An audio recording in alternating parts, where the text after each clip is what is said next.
overcome the spirit of anger. It's a spirit and it's wicked. Nothing good in anger because it has no love, folks. You need love to defeat evil. And love is not a weakness. It's a strength. It's from God. It's His nature.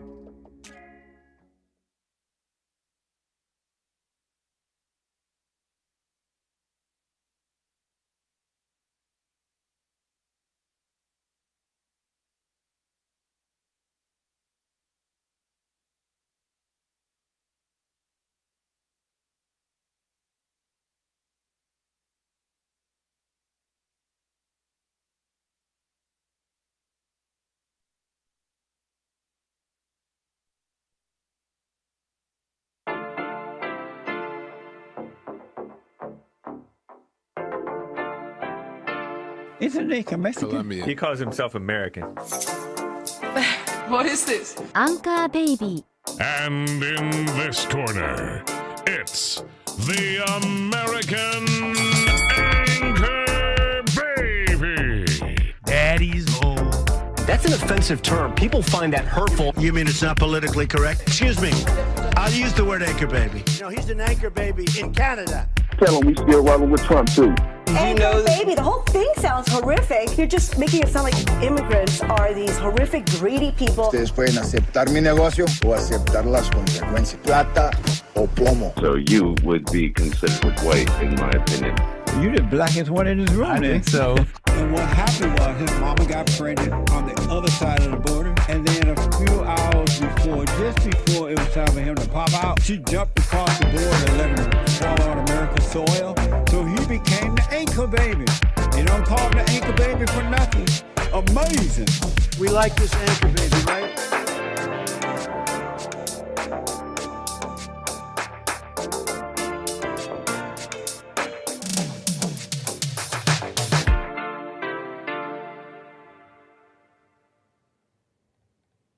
Hello, I'm the American Anchor Baby, and this is my show. Thank you for tuning in, folks. Appreciate it. On this fine Monday, back with you today on this fine Monday. It's a pleasure to be back because I got a bit of a show for you. You know, it's honestly a bit of a loosey-goosey show. Let's be real. The goose is loose on this fine Monday. There's a whole bunch of stuff that's happened. We got it all squared away to present to you a bunch of things that are funny, interesting. I mean, news, stuff going on. We'll get into it all. A bit of a loosey-goosey show. You know, they're sending women up to space. They're striking Ukraine. They're calling human sacrifice nonviolent. It's just a religious practice of people before you. You bigot. And a number of things. KTLA 5 said the N-word. They got the N-word pass. And nobody told the world because that was a funny moment. And look, there's all sorts of things. The goose is been unleashed on this Monday, meaning it's a loosey-goosey show. You may have heard that. I'm borrowing a term here from a colleague, if you will. But a pleasure to see you guys here in the chat, coming here from the weekend. What's up, everybody? Welcome. What can I say? You want to call in, jump on the air? I have a few of you already. I want to get right to you, actually. We're going to do calls at the beginning. That's what we'll do because I got stuff to show you. But 888-775-3773 if you want to call in. We'll show a little love here to those who've been holding before I even started. I'm live on punchy.tv. If you make an account, I will love you. Make an account on punchy.tv/anchorbaby. I'm on Rumble. What's up, my Rumble people? It's nice to see you there. The streets of Rumble are clean and peaceful, and I'm sure you're enjoying it. Please kick back, relax. You're watching the show on Rumble. And of course, my viewers on dlive.tv/Gorgonzola and YouTube. A pleasure as always. John Zimmer coming in strong with a super chat. Man, thank you so much. Says, amazing call in Monday. Nice. Big old thumbs up. All right, so what can I say? Let's see here. Let me get situated. You know what we'll do? While I situate the jumble of links, so at least I can... The goose shouldn't be that loose. Let me look through these links. Let me say hello to someone who wants to say hi, I believe. What's up, William? Thanks for calling. You're on the air. Hey, Nick, can you hear me okay? Coming in clear, William, number 7, I believe. How you doing, sir? I think it's your first time on my show. Yes, sir. It is. I've been listening to Bond, at JLP Hake, and a little bit of Joel. Yes, sir. And I haven't really heard you a lot because you're hard to find on YouTube. I'm back, baby. I couldn't even find you. What's that? I said I'm back, baby, on YouTube. Yeah, that's what I heard, because I do watch your guys' church on the weekends as well. And so, I guess you were off YouTube for a little while, but I still couldn't bring up your live podcast today when I searched for you. Like Even I put in upon searching. What's that? Even upon searching. Yes. Well, thanks for the info. I appreciate that. That's lets me do some. That lets me get a good sit rep of what's going on with my channel. So thanks. It brought up a month ago, 2 months ago, and I clicked on it, and but then I realized it wasn't live, so that's why I figured I'd just call in. Right on, man. Yes. Well, appreciate you finding my show, tuning in, and I'm sure you'll call me. Let me know what you think, and if something comes up, you wanna discuss with the anchor baby. Well, I don't know what. I just heard you say that a bunch of stuff's going on, a bunch of mess, and you wanted to have a loosey-goosey show, which I hear a lot between 9 o'clock and 11 o'clock. Yeah, yeah. So, if I may borrow a term. Can I dox Hake? Of course. No, that's fine. Okay. We can dox Hake. You say coworker. You said yeah, I know. It sounds like I'm trying to keep it like my competitor. Like I'm not saying. No. We can talk Hake. We can talk Hake. He's a teammate. Yeah. So I was born in L.A. You're an Angelino for real. I am, but I was orphaned, and so I got adopted out from a family in Northern California. So they went down on a believe it or not, a Greyhound bus to go get me, about 12-hour trip, and brought me all the way up back to Northern California, about 2 hours north of Sacramento. So when you say orphan, you mean literally, like not just like, I left LA. I was abandoned in the hospital. Wow. What a life. What was that? What was life like that? What was life growing up like that? I don't remember because I was a heroin baby too. What's that mean? So you're an anchor baby. I'm a heroin baby. Shout out messed up babies. Let's go. But wait, what I said shout out to the messed up babies. But what's a heroin baby? I never heard that. My mom was a heroin addict. And so that affects the baby. Oh, it definitely does. No way. Yeah. It affected me for a while. I was in special schools for a while when I was younger, and then something turned on in high school, and then I got my act straightened out, became an honor student, went in the Air Force, and had to, lived a pretty good life for a little while. So so you could do times tables and stuff, like it works. Like it works up there. Absolutely, sir. Nice. Yeah, and I can even tell you the Pythagorean theorem. Nice. Well, right on, man. But, that's crazy. Yeah. So anyway, you found Jesse. Please go ahead. Yeah, I grew up Roman Catholic. So I grew up in a northern, a rural town. And so the only church I knew about was the Catholic Church growing up. And then I went in the Air Force and found out there was other denominations and a bunch of crazy stuff. And, I remember the first time I went to a Pentecostal, I was freaking out. I was like, what the? Because, the Catholic Church is very solemn and very organized. Yep. And these guys were all screaming and jumping and flopping on the floor. And I was like, what the? To quote what? JLP. Yeah. And so that kind of turned me off for a little while. So that was my first experience with church, to be honest. Like my younger years was more like that. Seeing that. Wow. A bit. So I'm still working. I'm a delivery man, and I'm almost 60, and I don't think I'll ever stop working. And I know what it's like to work in the fields, pick olives, pistachios, almonds. But now I just drive. I'm a driver. The lifeblood. No, what's it called? The arteries of America. Yeah, right on, man. Fascinating. Of the economy, right? Babylon. So anyway, I listen to you guys because I drive a lot. So just wanted to shout out. I talked to Hake quite a bit, and I've called JLP once, and he told me to call him back. And every time I try to call him, it's busy because I guess he's more popular. Because he told me to call him back, and I try, but it's always busy.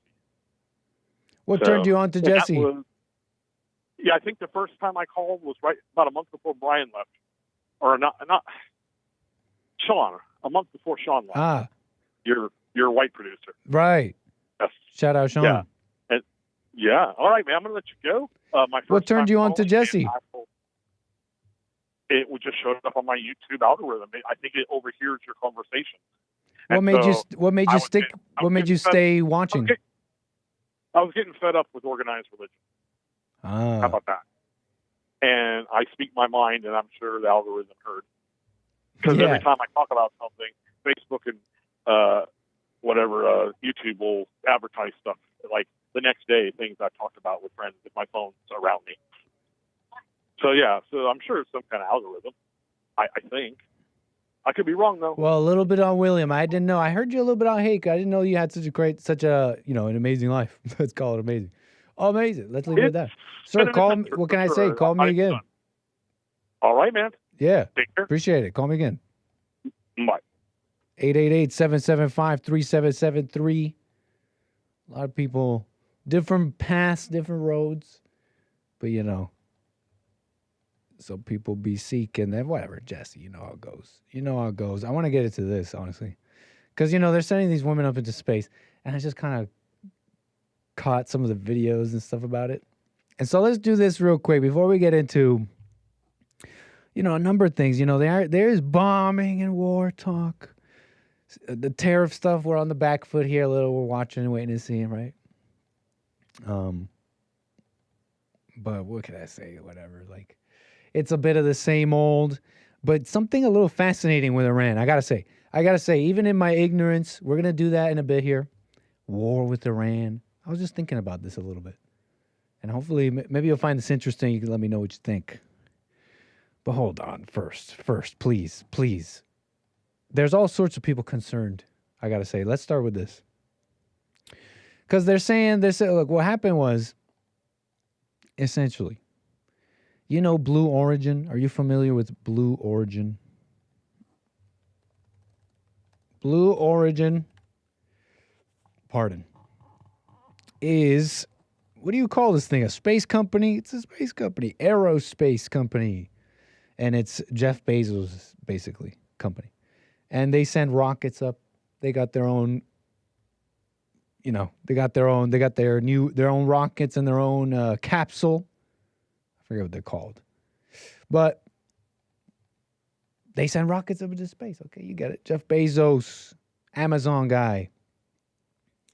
Started up Amazon, was married. That didn't work out. Got buff. Married Lawrence, is engaged to Lauren Sanchez. You may have seen her. You may remember Lauren Sanchez. She's the lady who Mark Zuckerberg was viciously trolled, and I gotta say, the news mask off like that we haven't seen them before, like as if we haven't seen them before. Mask off, saying not only he was ogling, Mark Zuckerberg ogling like some kind of animal at Lauren Sanchez's exposed chest. She likes doing the chest thing. She likes doing the chest thing, obviously. She likes the chest thing, okay?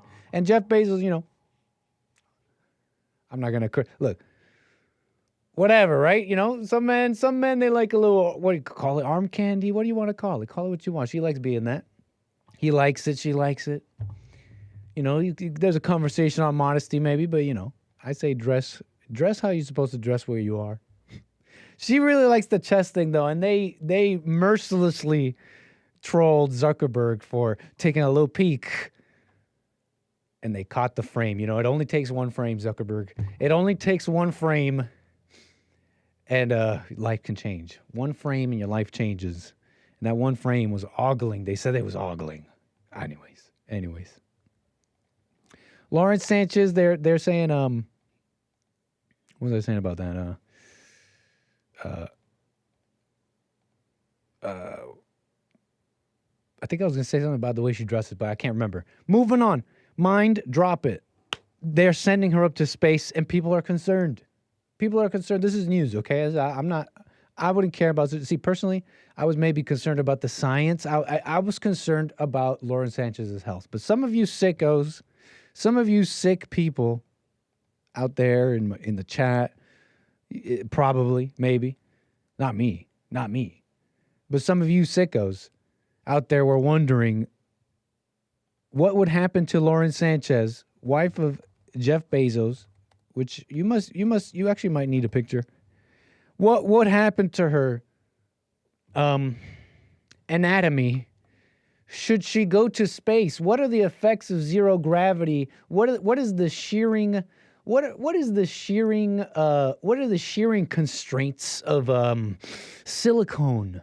And look, what I'm getting at basically is the news, not me. You sick people out there, not me.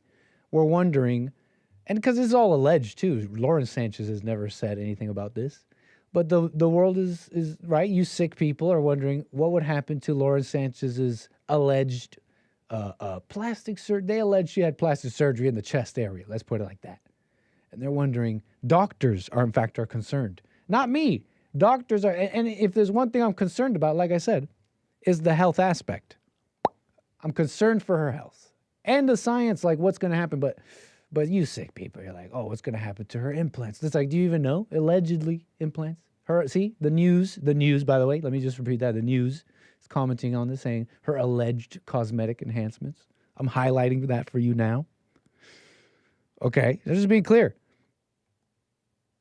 I'm just saying. So they're wondering what would happen. They went like earlier today. They flew up 9:30 a.m. Eastern time Monday. That was earlier today. They're already down. They already came down. They already spoke to the news. They made the videos. Lauren Sanchez seems okay. I'll say that for all the people who were concerned.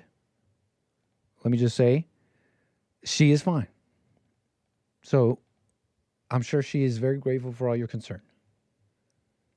But look at the ladies taking the mic. Ladies taking the mic. What you're seeing here is the crew of Blue Origin. And here's the funny thing about this, because they're calling them astronauts, and I'm not an astronaut, right? I'm just a Googler. I'm just a mere Googler with a googly head, okay? And, to some, astronaut is like a person trained, equipped to be deployed in a human space flight as a member aboard a spacecraft. And what is the training these firebrand ladies went through? I don't know. They probably have to be trained in a number of things. Like, it's not just anything. You're getting shot up in a rocket into space. Okay? That kind of thing can go wrong. That kind of thing requires, attention to detail. That kind of thing requires everybody following the rules. Keep your hands and arms, legs and arms inside the ride at all times, kind of thing. You can feel me? But astronaut? Oh, thanks, little Nick. Hold on. Now, I've been up on a Boeing 747. In fact, more than that. I know every button on an Airbus A320neo. And more than that a little bit. I know not by heart. I might have to Google them, and I definitely won't remember in a moment of emergency and stress the emergency procedures of the Airbus A320neo, which I used to fly frequently on Nickstream. But I wouldn't call myself a pilot. I wouldn't call myself a pilot just because I flew on a plane. Wow, maybe, I'm a passenger. And that's essentially what this flight was. It was a big flight up to the edge of space. You float for like 3 minutes and then you come back down. It's space tourism. And there's this emerging, call it been emerging, I don't know, whatever. But there's all this attention on space. And it's an emerging industry. We're talking big money. How do you really supercharge an industry? You start getting in civilian money, investor money, commercial money. Whoa, now we're talking. Now we're really talking. You mean just sending people up for funsies? You mean sending them up for longer periods? We're talking the underpinnings of an industrial type revolution. You feel me? So they just got the money going. They want the people out there with the photo ops like, hey, buy into this. This is great. This is awesome. This is exciting. Space. And so that's kind of the deal. And I will get to calls. 888-775-3773. But you got to see, I have to show you these ladies going up there. And it's funny. It's just funny. It's a little silly, but the ladies, you got to love the ladies here and the way they took this. They really took this opportunity and got everything out of it. Wrote affirmations, kissed the ground, you know, had emotional moments. Let's see if I can pull it up. They're sobbing over a number of things here. And so how do we kick it off? There are reasons for going up, these ladies. The affirmation. So who went up, first of all? It was, who are the ladies?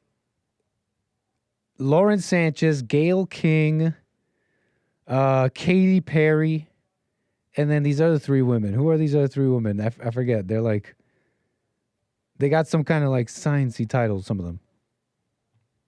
Yeah, okay. Lauren Sanchez, the women crossed the Kármán line, often used as the boundary of space, and were treated to roughly 3 minutes of weightlessness.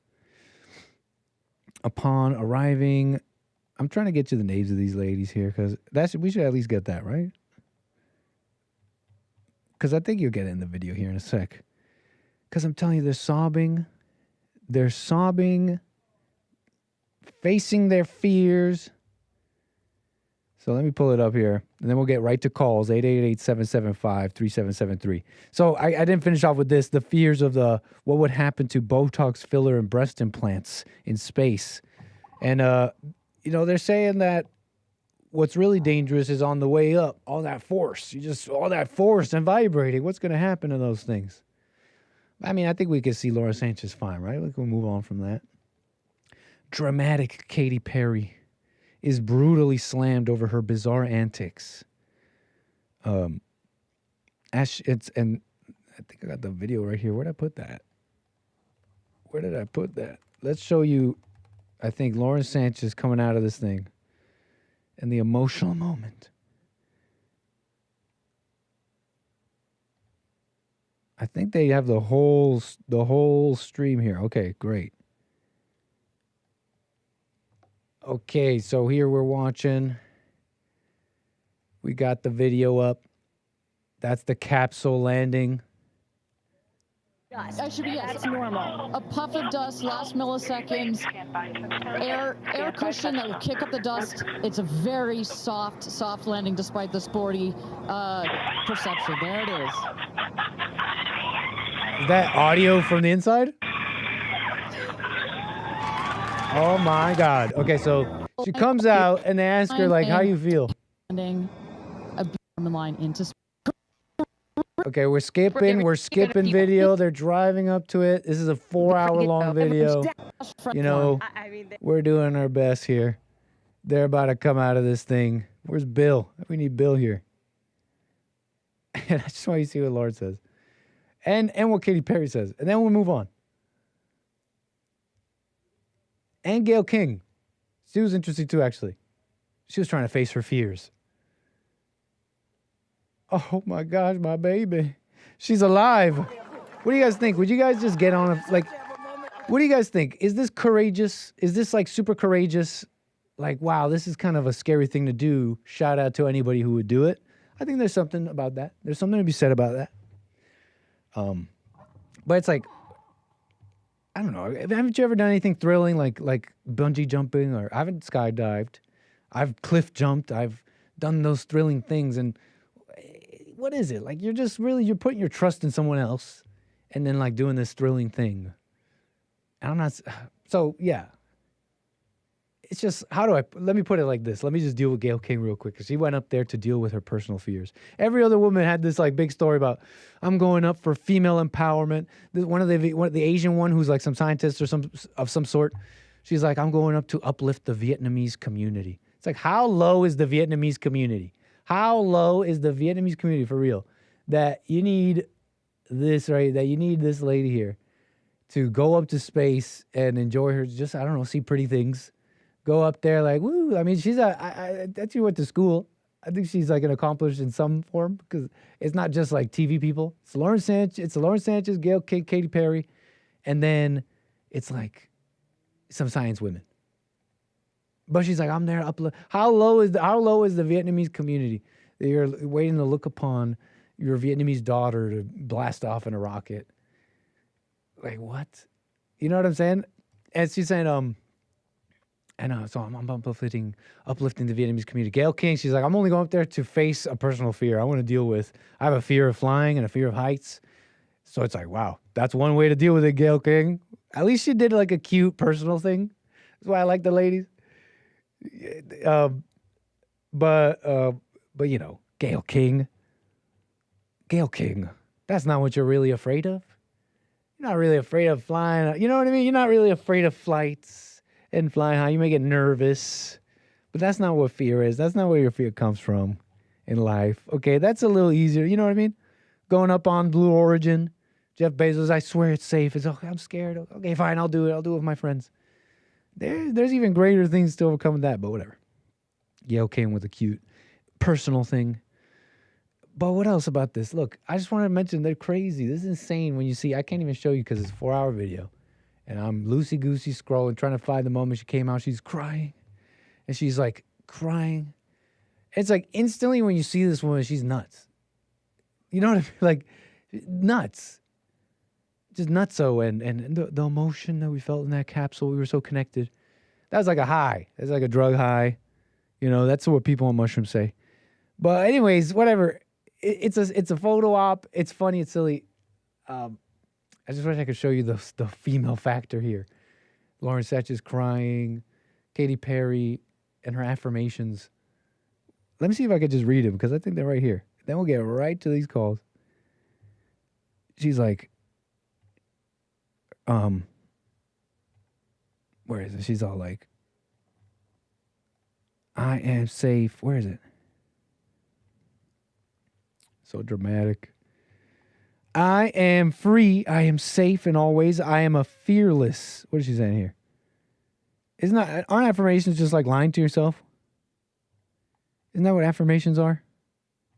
I am fearless. Oh, I'm a fearless woman. I'm a fearless, heart-centered leader that will have to lead with love, justice, and be a candle for truth. Wow. I can surrender. She scratches that out. I can surrender, scratch it out. I am all the love that I need. I have clarity. Anyway, so it's like a little photo op. They went up there. Ladies being silly ladies.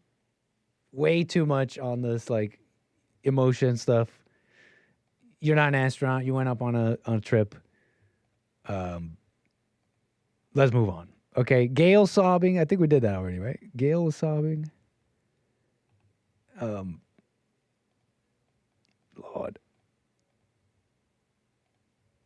Yeah, let's just move on because way too loosey-goosey, I think. But look, you get it, right? Gail King, that's not what you really got to face in life. Okay, the only one who made it about her. What's the big reason why I'm going up? Nice try, Gail King. I like it, though. Let's move on. Look, let's get to Mark. I got Mark out of Los Angeles, who's here on hold, and I have you on the air, sir. How you doing? Good, Nick. It's good to have you back. Yeah, right on. Well, nice to have you back. Yeah, I know. I've been gone for a while, but one of the reasons I called is about these rogue judges that are, putting temporary pauses on President Trump's executive orders.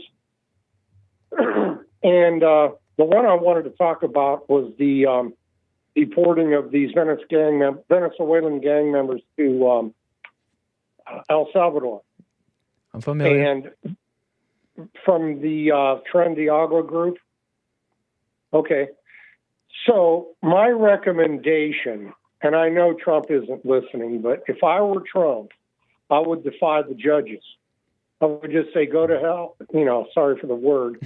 I would tell them to, get lost because the president is stronger than a federal district judge. And the only power the judge has in this case would be to send the marshals to go after Trump. And the marshals work for the Secret Service. Mm.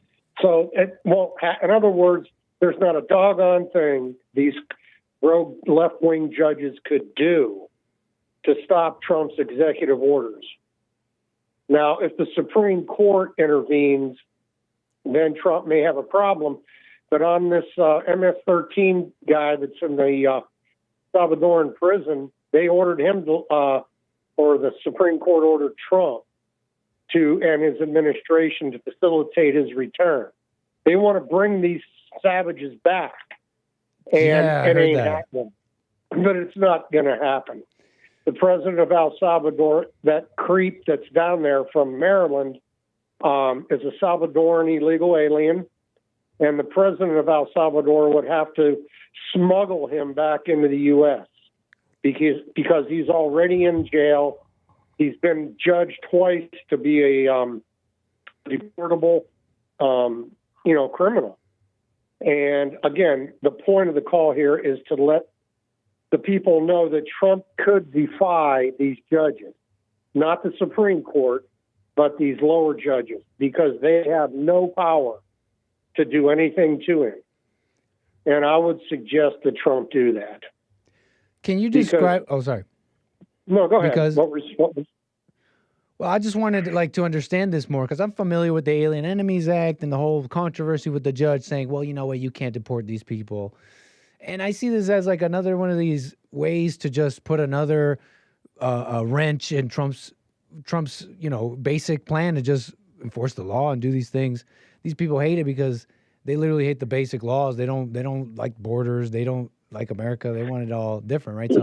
So personally, if you ask me, I'm okay with a little extrajudicial, blah, blah, blah. But what I want to ask you is, I don't really know what's extrajudicial. What is the actual controversy here? What I would, if you ask me as a voter and all that, I'm like, bro, like Trump, take a wrecking ball, take a sledgehammer to this, and go extrajudicial, because the evil, corrupt people went, call it wasn't their destruction of America extrajudicial. You know what I'm saying? Like, so I'm fine with it. But can you explain to me, like, what is the actual controversy here?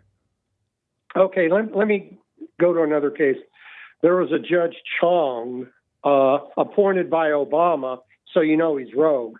He overruled an executive order, or an order, I should say, to discontinue or disqualify over 500,000 illegals that Biden gave temporary protected status. The Trump administration, in their attempt to overturn that criminal act by Biden, was overruled by a judge. Now, in the law, it says when Trump orders temporary protected status to end, it is not up to judicial review, meaning no judge has the right to intervene. So I heard that from Stephen Miller, my favorite Jew from the administration. He's great. Mm-hmm. Stephen Miller's a good man. And a Jew that wants to deport these illegals. Imagine that. Pardon me? I said a Jew who likes deporting. That's pretty cool. Well, he's a good man. He's a good Yeah, I man. remember him. I've heard a lot of good things. Yeah, he's from Santa Monica, but he's not a liberal at all. But the point I was getting across, this Judge Chong, this communist that Obama installed as the commissar, basically does not have the judicial power to even look at this. It is not up for judicial review, meaning the courts can't intervene. The judge knows this. And in his statement, he says he knows that these people are here illegally. And these are his words. But because they're working and contributing, we shouldn't deport them. He's not the president. He doesn't get the opportunity to make that call. And again, I would suggest that President Trump deny and defy these creeps. This judge in Maine, I don't know where she was from. Fake was talking about her in his show. She overturned this transgender thing in Maine where the boys play with the girls, the ones that are dressing up like girls. Well, Trump put an end to that, attempted to cut their federal funds, and some commie judge says, Trump, you can't do that. Reinstate the funds. Don't reinstate the funds. There's nothing these creeps can do. Basically, these judges are Antifa in a black robe. They're evil, and the goal, and here's the main thing I wanted to say, the goal of all these judges, these leftist judges, they ultimately want to make the white people a minority. They want to take away our rights, talking about the Second Amendment, talking about the First Amendment. They're all in on censorship, and they're all in on flooding this country with third world people who are too stupid to vote conservative. They're going to vote communist because they'll remember who allowed them to break into this country. Now, Trump has deported a lot of people, but it's going to be a hard task to get 10 million of these demons out of here, because I know it's more than 10 million. How feasible do you think that is? I think it's 20. How feasible you think that is, though, to do that? It's possible. If we had everybody on board, we could cut their benefits, cut their ability to go to school. Right. If they're in our jails, they go back home, they get deported. No, there's a way this can work. We can make this work. But Have you seen? Pardon? No, I wanted to ask you if you've seen a president or leader, and have you seen one like in years and in your time watching politics? Have you seen a president like with these major issues? We're talking immigration, these deep demographic issues, these the tariffs, economic issues. Have you seen someone at least attempt to confront these in this level, in this way? Have you ever even seen an attempt to confront these things in your lifetime? Yeah, the only one would have been President Eisenhower. When he had Operation Wetback, he deported all the illegals. He gave them 48 hours to pack up and get out. And they left. Left. Okay, so you asked about what other President Eisenhower, but Trump's far better than Eisenhower. But at least on that issue, they were singing off the same sheet. Ronald Reagan was not a hero to the conservative movement. He allowed 3 million illegals to get amnesty in 1986. It tarnished his image. It allowed 3 million of these invaders to settle here permanently. That's what I would call treason, but not in a technical sense. But it was done without the approval of the U.S. The United States voters didn't vote for 3 million of these people. So Reagan is not the hero that everybody thinks he was. He really wasn't. He also passed the Brady Bill, which was a form of gun control. And besides giving 3 million illegals amnesty and making Martin Luther King's birthday a national holiday, those are not conservative ideals. So you'd say Eisenhower was one you saw attempting to confront these big issues, the only one. Well, he actually did more than confront. Right, he's deporting and all that. I feel like he's trying, right? I feel like Trump is really trying here. Like, we're talking about these big issues here. No, but it's the courts. So what do you think about, what would you say, a little devil's avocado, what would you say to someone saying, well, it's his job, he's supposed to govern, and we voted him for this, despite the courts and all that. If you're unable to do it, you're a bad leader, you're bad at governing. What are your thoughts on such a statement? No. I don't think, I know Trump's heart is in it. I can just tell by the way the man talks. Right.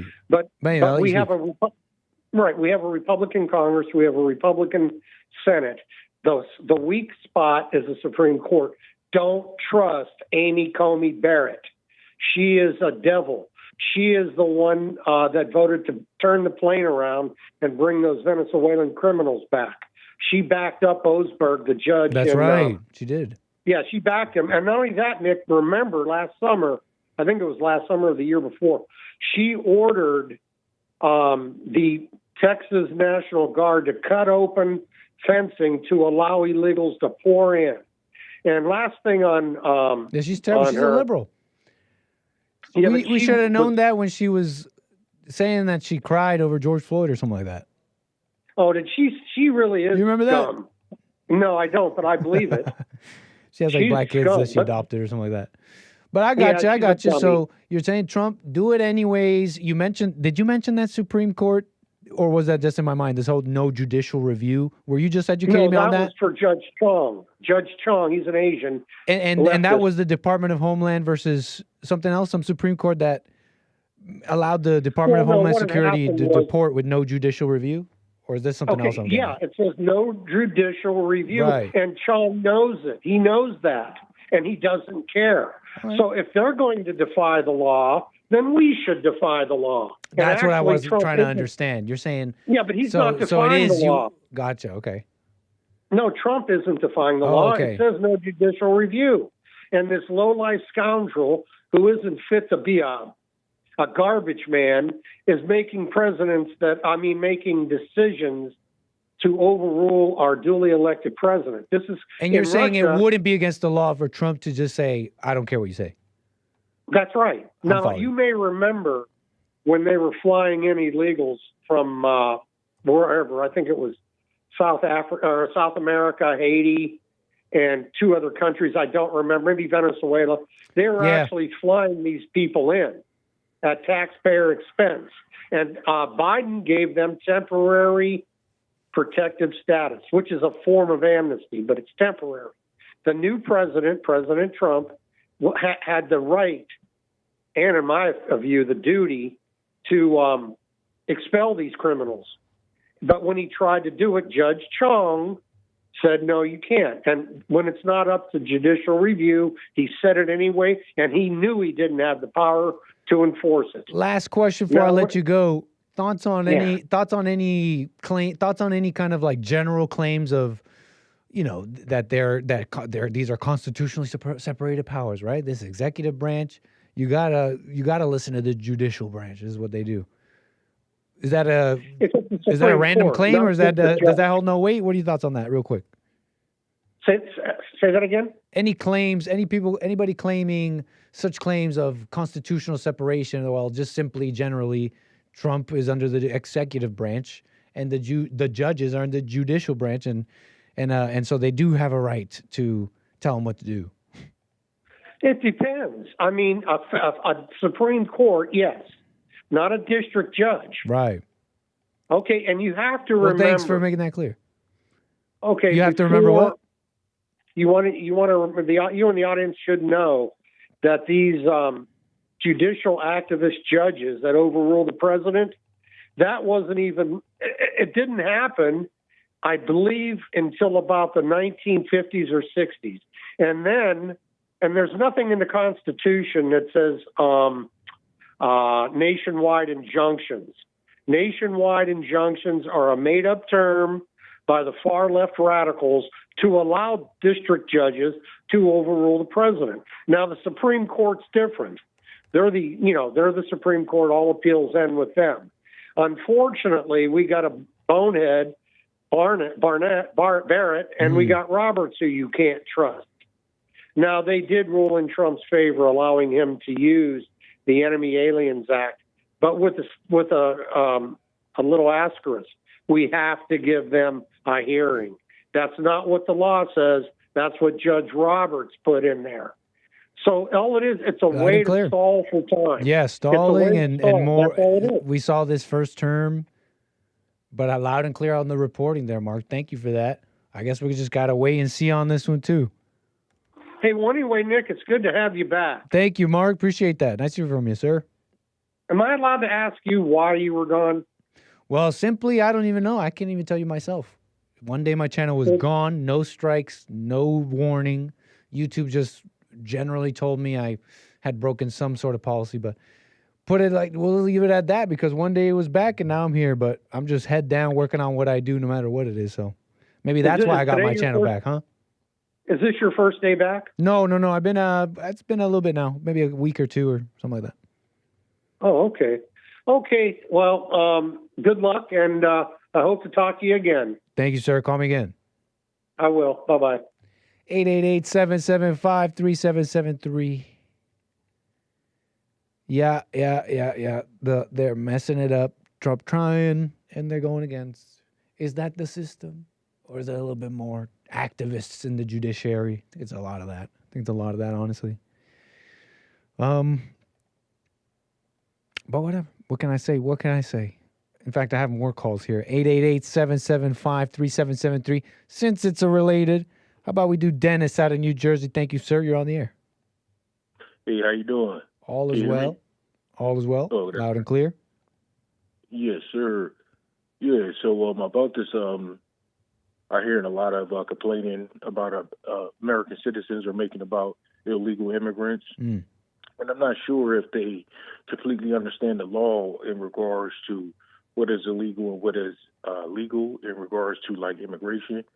So I believe there's an international law that I believe the United States has agreed to be a part of, which states that you are granted amnesty to cross their borders and seek asylum if you're running away from a oppressive government or something to that effect.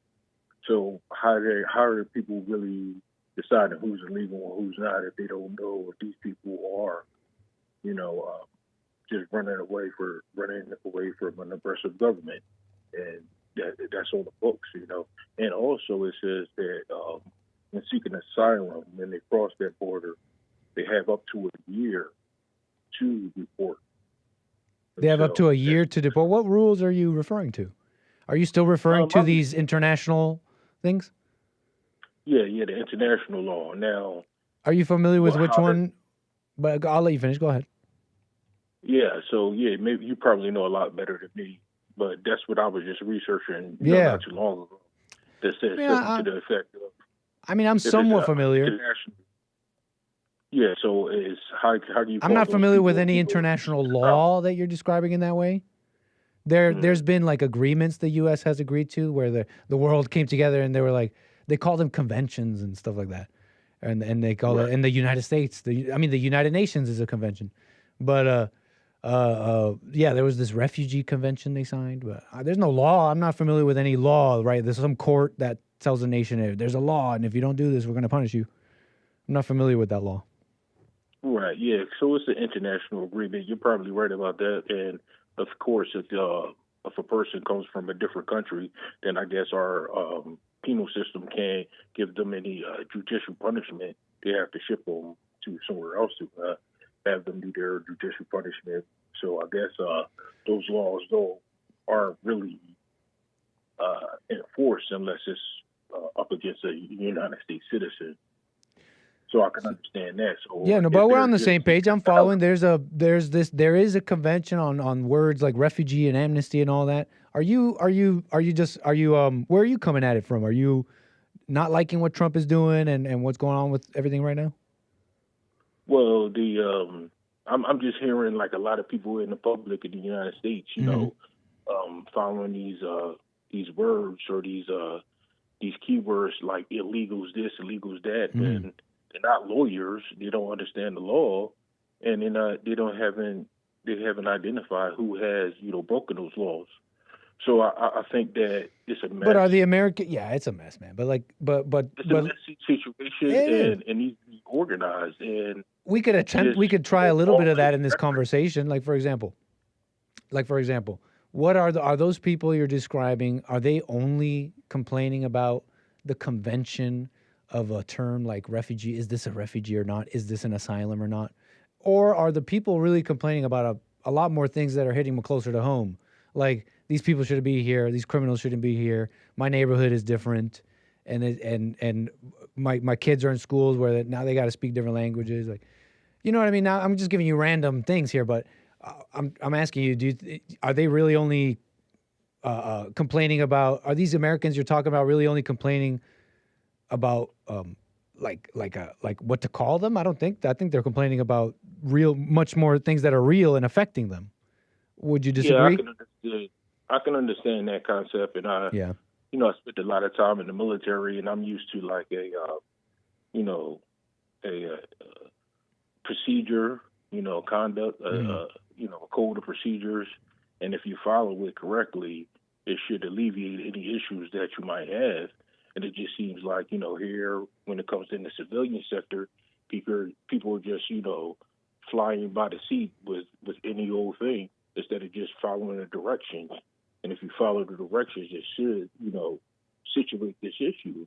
But no one wants to follow directions. Everybody wants to do their own thing. So until there's order, not just, nationally, but internationally, we want to keep having this mess. And it just frustrates me to hear all of this complaining, all this crying, when it should be clearly mapped out and situated, taken care of properly. And Let me no ask one you wants this. Oh, I'm sorry. Please finish your statement. No, I was done. I wanted to ask you, what do you think is causing more chaos and disorder? The lack of following an international convention like you described with refugees and all of that, and the people not accepting these rules? Or is it actually we are following such conventions to a crazy level, and that's really the more of a cause of or disorder and chaos? Which one do you think is causing more disorder or chaos? I think the thing that's causing a lot of the disorder and chaos is people finding loopholes in the system and not following the rules as outlined in the laws or in the way that they're supposed to be designed, and then finding those loopholes and manipulating the system is like causing a whole lot of issues. Like, for instance, like the cartels in Mexico. You know, if that situation was situated and they didn't have an economy in the United States that they can, make money off of, right, then we wouldn't have this issue of all of these, immigrants seeking asylum, running away from the terrorist group in South America and Central America. And if they did come to America, they would be coming just for a short stay, say hello, hi, Pablo or, Jesus from, Mexico. Wanted to check Texas and on a vacation, then they would go back home. But it just seems like everyone wants to take advantage of it. Right, big money behind it, man. Cartel used to make all their money on the drug stuff. Now they make all their money is in human trafficking. That's where the money is with these cartels. And so you're absolutely right. You bring up a good point too, because you mentioned this international thing and all that. And basically you've come to the point why such an international convention has become silly and needs to be, in a sense, ignored, but not for why it was originally created. Because it was basically a bunch of people who were just saying, we should do the right thing. And that's fine. But put it like this. Like you just said, there's all these people finding loopholes. In these conventions that the United States agreed to years ago, they line out, they delineate exactly what counts as a refugee, what is a nation that can produce people that can claim asylum. And you got to say, when you really look at who's coming over, 90% of these people do not fit such criteria. We're talking about the biggest scam ever. It has been running in America for decades. So what do you think about what Trump is doing with the border? I mean, I think he's I don't necessarily agree with it. I think it's overstepping boundaries, and I think we're going to be in a situation in the future where another administration is going to come in and try to tear it down. So I think we're just wasting a lot of time when the issue should be just to end the illegal drug trade, and that you wouldn't have this situation anymore. That he doesn't. They, for some reason, the powers that be don't want to, take those steps. You said he's going too. Sorry. Please go ahead and finish. My bad. Yeah, because if they weren't selling drugs in the United States, if we didn't have a market for the drugs in the United States, the people of Mexico or in South America or Central America wouldn't be making it. You're saying he's going too far in some respect, but you want him to, but you don't want what he's doing to get undone when he leaves. Is that correct? Is that fair to say? I don't think it's possibly can stay that way. Because it gets undone with the next president or whatever. Yeah, but you do like it. So it's not that he's going too far, or you're saying he's going too far and that's what's going to cause the pendulum to swing the other way? Right. I'm just one of those people where if I want to fix something, I'm going to fix it the right way, and I don't want to have to come back to this issue every 4 years. But that's kind of why he's operating this way, if you think about it, man. But that's kind of why he's operating this way. He's doing his best to operate, in my opinion, he's doing his best to operate in as judicially as possible. Yet he knows the real problem that America is facing. This is not. It's not a matter of democracy and getting the right president. You got to understand. You know what I mean? Like, these are issues that have been compounded for years, and there's a class of people that are embedded in politics that don't get voted for to keep these things going. We kind of need a little extrajudicial sledgehammer to kind of break some of this stuff down. What do you think about that thinking? I think that Okay, you said judicial sledgehammer. Okay, yeah, I don't think that's the correct way to go about it. I think that it's uneconomically feasible to have a huge penal system to control the situation. I think it's a situation that needs to be dealt with in a different way. What way do you suggest? Well, for instance, Trump wants to spend billions of dollars to send troops to the southern border. All of these people that's working on the southern border, they need to get paid. All of these people that's building the southern border on these walls, that's costing billions of dollars.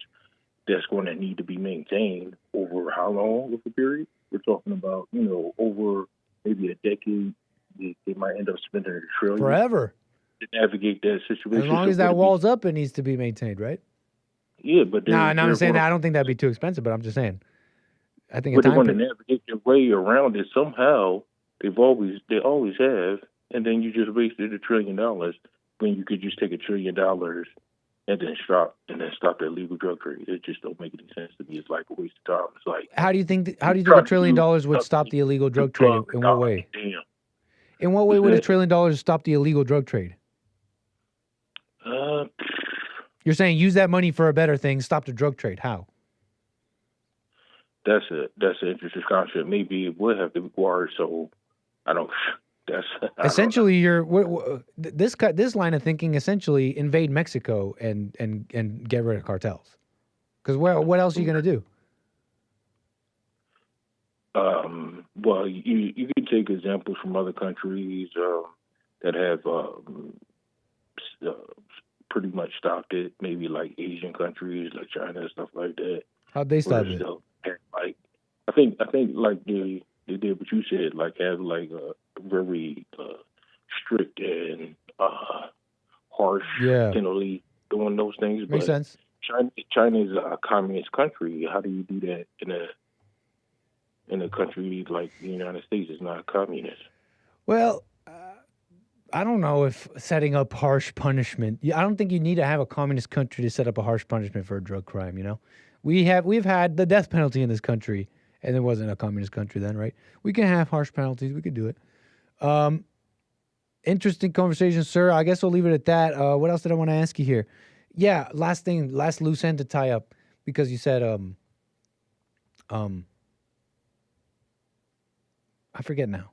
Yeah, I guess you were giving me a solution. You were saying your suggestion was no border and all what Trump is doing. You're saying just stop the drug trade.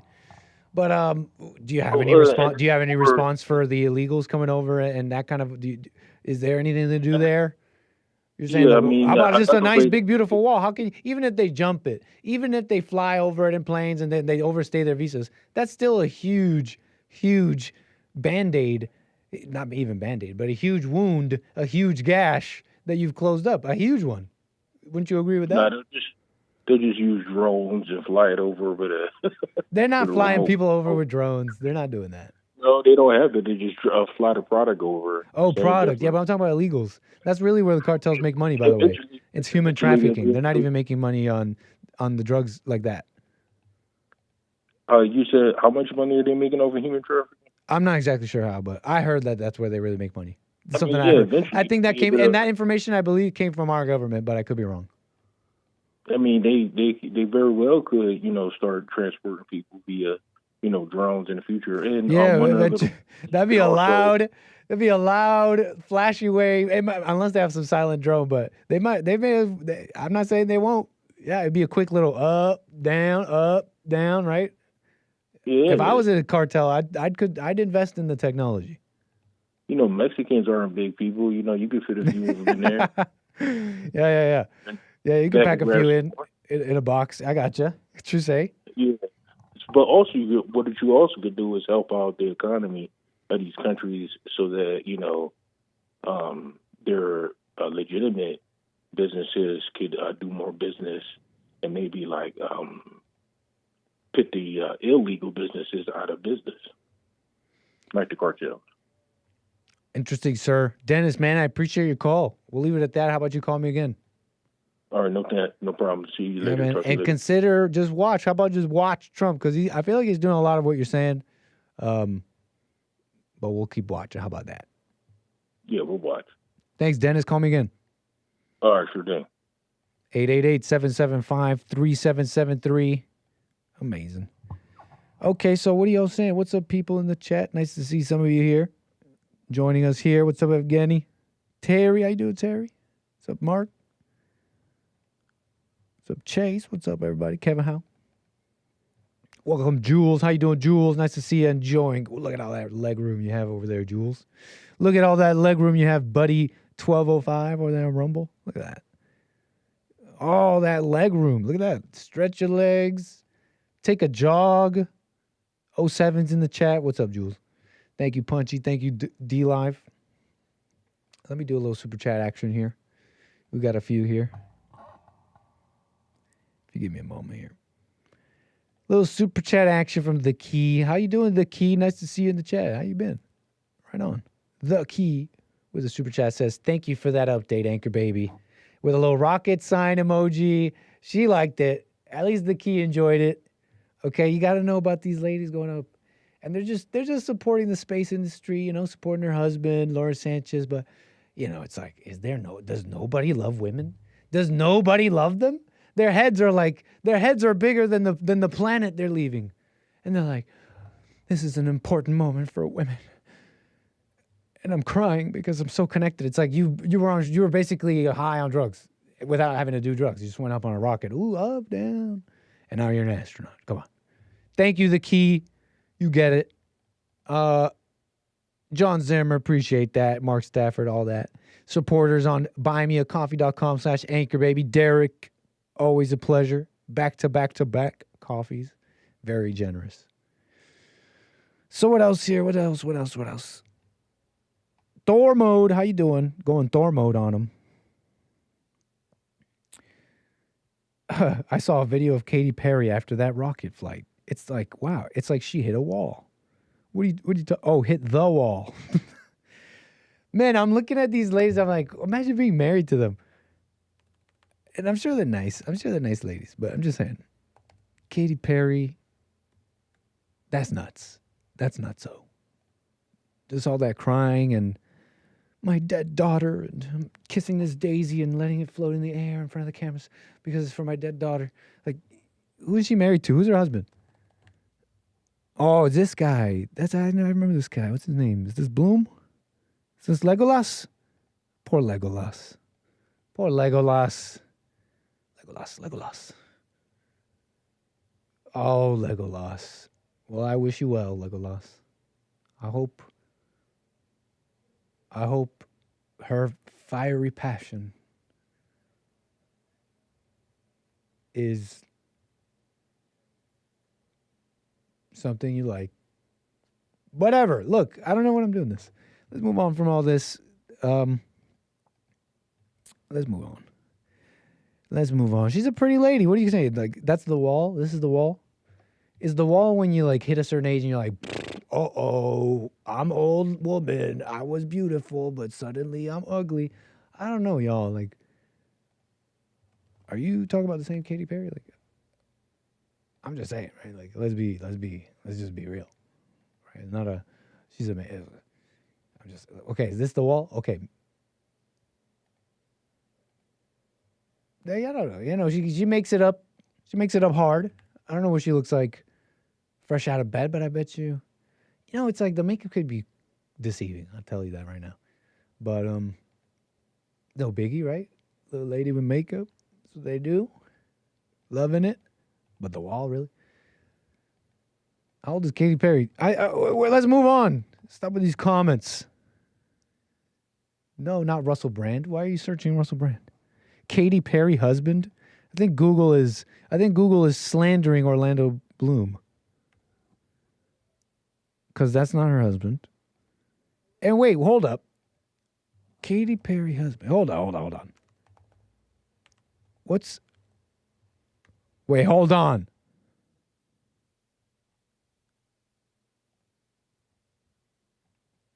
Katy Bloom is her name. I'm a fool. I was miss last naming her. That's like basically dead naming someone. I'm sorry, Mr. Bloom. I don't know why they wrote Katy Perry all over these articles. That's Katy Bloom. That's a married woman. But anyways, Wall, I don't know. Like, I'll let you decide. But she's looking all right. What can I say? Moving on.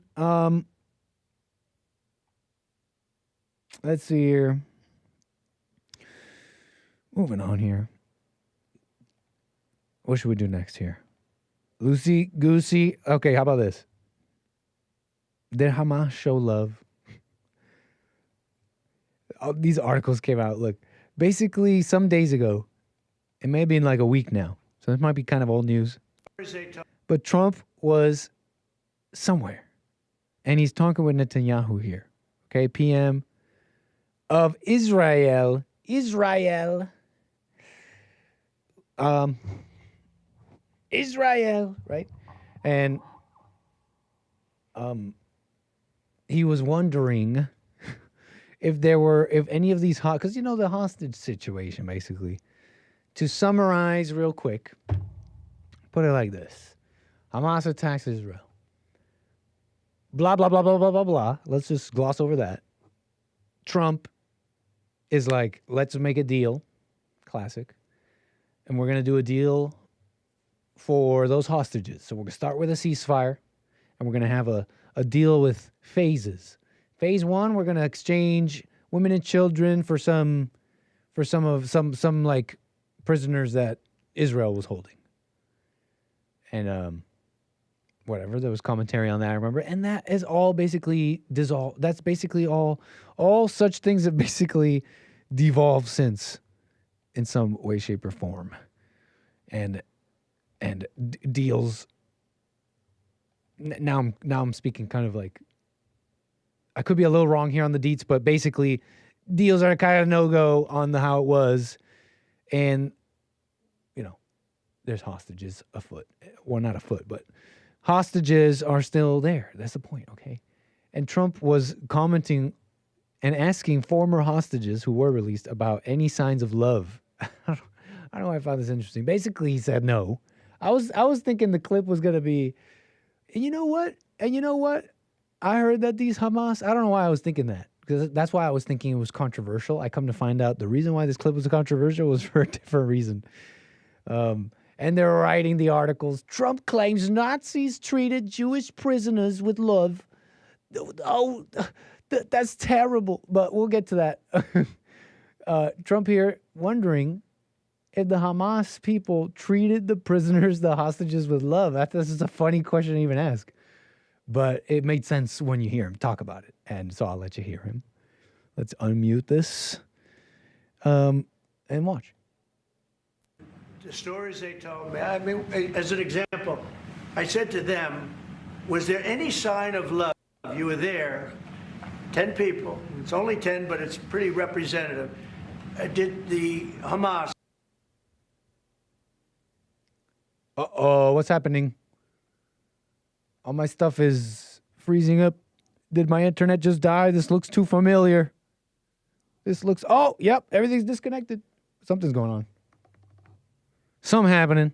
I'm not live, all right. Folks, am I live? Oh, yeah. This don't look right. This looks wrong. Don't you know that 6 million died yesterday? Folks, am I live?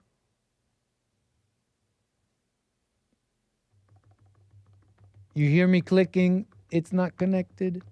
This looks bad. Wait, no, you're telling me I'm live. YouTube gonna get you. Something happened. Folks, am I still live? We're checking. Yes, you are. I'm being told I am live. Clicking. It's not connected. What the heck happened?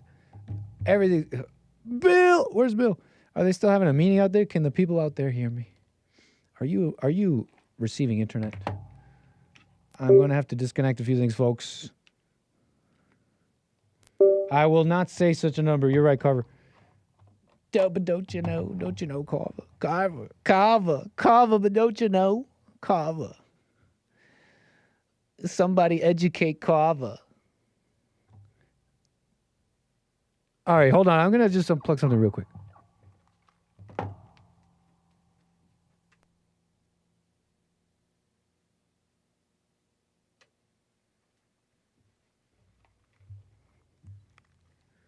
Test, test, test.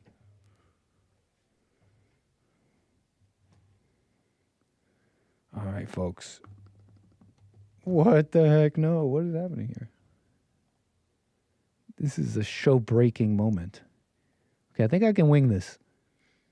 I don't like being all small here, though. That's not going to make for a good show. What the heck is happening?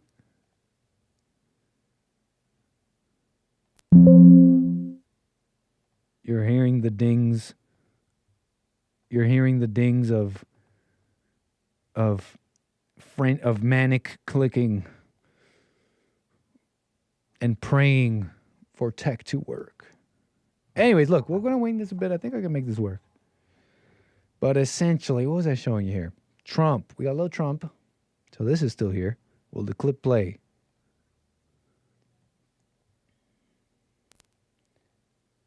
Did they show the prisoners any love? Did they show the prisoners love? Watch.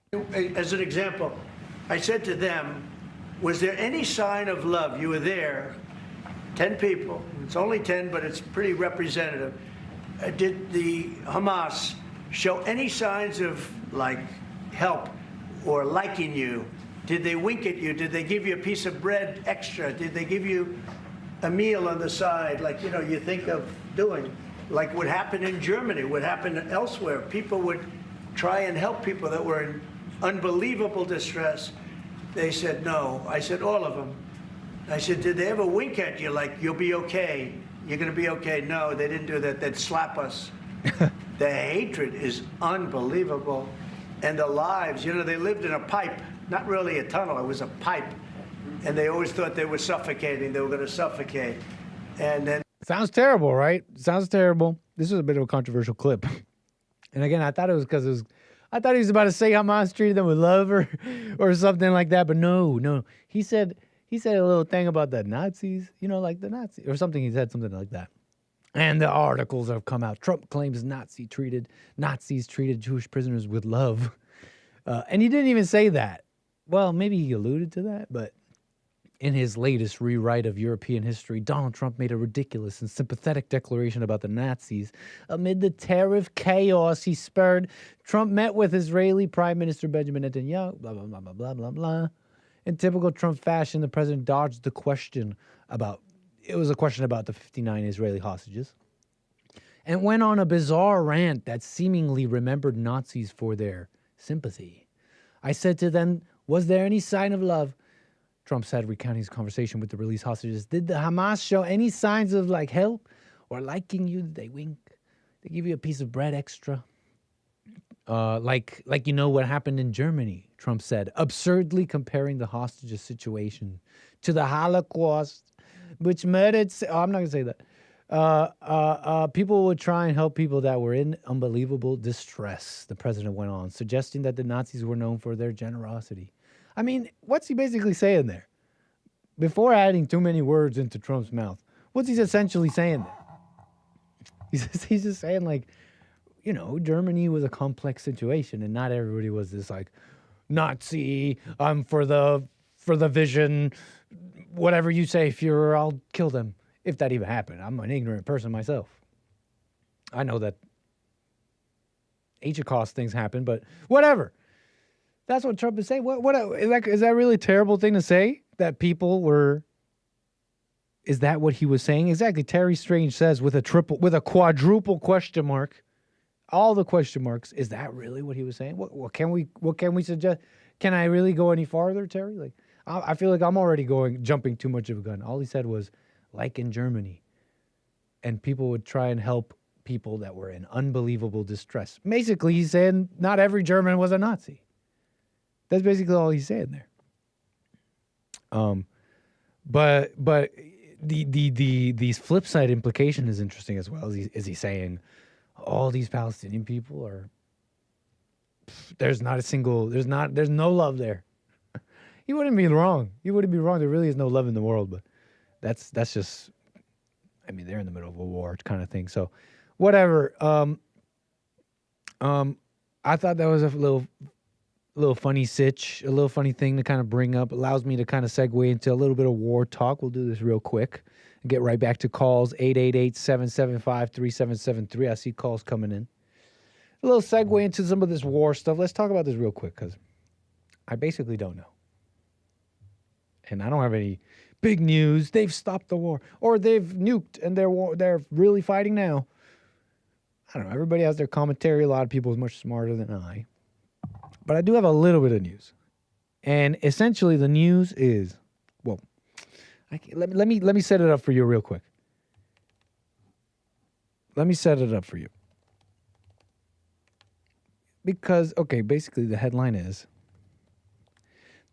basically is okay, well, here's just one, but basically it's just nuclear, discussions between America and Iran.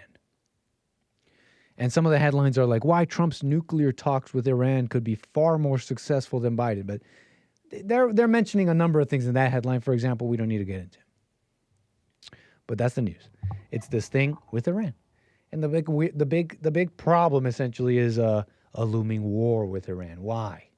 Because Israel is having their fight with Hamas and all that, right? The problem is it goes beyond Hamas and Palestine. It goes beyond that. It goes beyond that in this deeper religious fight. And it's a little bit of this, a little bit of that. We don't need to get into all that. But essentially, they've been fighting for a long time. You know, these Jews, they shouldn't be here. Nakba, they took the land. Whatever. And there's been all sorts of this. There's been a little bit of this and a little bit of that, like I said. Some of these Arab countries are like, you know what, we'll work with these people. We'll work with them. We don't like them. We don't exactly agree with them being there. But for now, how about we're chill? Some countries have even been like, you know what, let's team up with America. Let's sign these deals. Israel, you can stay as far as our official story goes.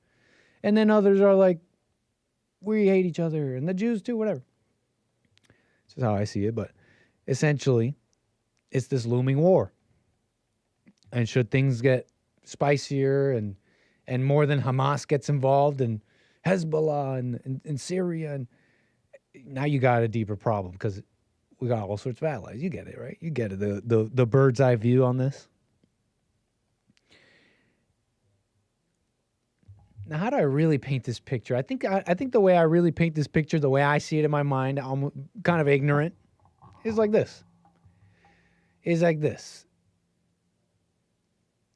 That whole region with the Middle East and Iran and Israel and all that, to understand what the modern, how do I put this? I mean, let's keep it simple. It has to do with nukes. That's basically it. Nukes. Nukes are a big thing. You get it. It's a big nuclear bomb. Blows up, kills a lot, destroys a lot, leaves radioactive plumes. And they started making these things like years ago, right? That world wars, near the end of the war, the second one, they came up with this crazy technology. They were able to split the atom. The implications were crazy. Wow, well, look at all this energy we could make. But look at all this destruction we could make. Oh, right, you get it. You've seen the movie. Oppenheimer, oh my God. And basically it's nukes. That's basically the story here. That's basically the story of the Middle East, at least right now. And it's like nukes, and they're trying to get nukes, and Israel allegedly has nukes. And now the Arabs are like, whoa, we want nukes. And it's like a mess. And the details are fascinating. The details can be pretty fascinating. We might have to do an epi on this. We're talking, yeah. Look, you guys know some of these culminations. You guys know some of these culminations, right? They say, you've heard this before, weapons of mass destruction. That's why the U.S. invaded Iraq. They said that there were weapons of mass destruction. But why were they not allowed to have weapons of mass destruction? Don't we have weapons of mass destruction? What are the rules on weapons of mass destruction here? Well, now you got to go before that. And before that, it's like, essentially, the proliferation of nuclear weapons. I don't know how else to put it. Yeah. And it's just alleged, right? Israel got them. And then the Arabs were like, we want them. and it's been an ish show. It's been an ish show. They said there are weapons in Iraq. They're building Iraq. Right. They were telling the Iraqis you can't build them, basically. You're not allowed. It's a little hazy to me exactly why, but. And then there were reports that they were doing it anyways. And so we went in. Trump said that was a mistake. Trump said that was a huge mistake. But essentially, what am I getting at here? What am I even talking about? I'm talking a little bit about the war and what's happening, and I don't know the details. I'm expressing my ignorance. But I'm looking at all this, and have you considered for a moment, there's nothing stopping it. Is there really anything in the world? I don't know if I've painted the picture enough. But I'm trying to paint this picture of this deep hatred, a religious fight that has culminated in this proliferation of nuclear weapons. And this proliferation of nuclear weapons has essentially been in the center of U.S. foreign policy in the region for decades. What we should do with them, who should be allowed, and what we should do about it, and who's saying we should do something about it. That's essentially what's been going on. And they're fighting and they're fighting. They're like, we want to eradicate. Some say, right? Some of these Arabs, some of these Jews. Who's stopping that? Like, really? Like for a moment, like, really? And I love Trump. I'm not saying he's not. But Trump is going to be president for a few years. And what? Maybe there's some kind of regime, some kind of dynasty. I don't know. Now I'm really going somewhere else with it, right? We don't know what will happen. But maybe some sort of dynasty is left in place. And they continue some sort of policy here that wants to maintain peace. But then after that, what? These desert people want to fight. So what am I getting at here? What am I getting at? I'm just saying that it seems that it really is a spiritual thing.